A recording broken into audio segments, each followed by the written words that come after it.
කැකිරි ගෙඩියක් ගෙනාවා. ඒකෙන් භාගයක් ඊයේ ජූස් හැදුවා. ඉතිරි භාගයෙන් අද හදන්න තමයි සූදානම් වෙන්නේ.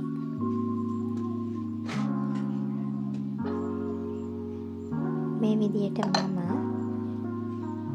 ඇට සහිත කොටස සහ පිටපොත්ත ඉවත් කරගන්නවා.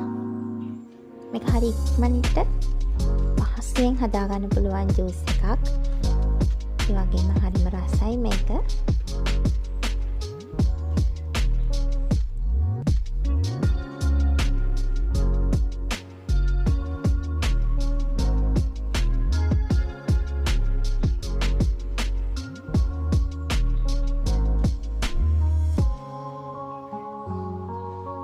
මේ කැල්ලෙත් මං ඒ විදියටම ඇට සහිත කොටස ඉවත් කරගෙන පිටපොත්තත් ඉවත් කරගන්නවා.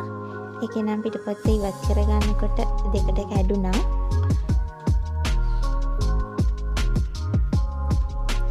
ගැටලුවක් නෑ. අපි කොහොමද මේක බ්ලෙන්ඩ් කරගන්නවා.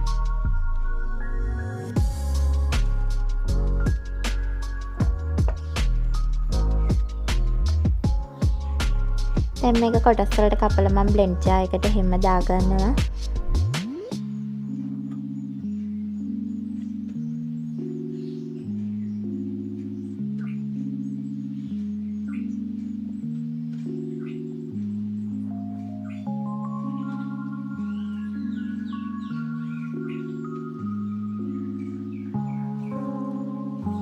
දැන් මේකට අපිට අවශ්‍ය තරමට ලුණු සහ සීනි එකතු කරන්න තමයි තියෙන්නේ.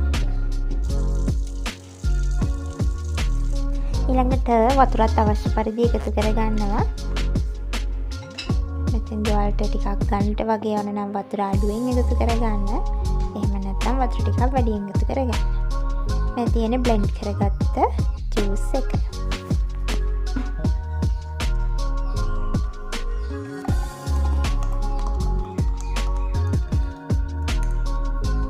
මෙන්න මේ විදියට තමයි සීනි කැකිරි ජූස් එක හැදුවේ.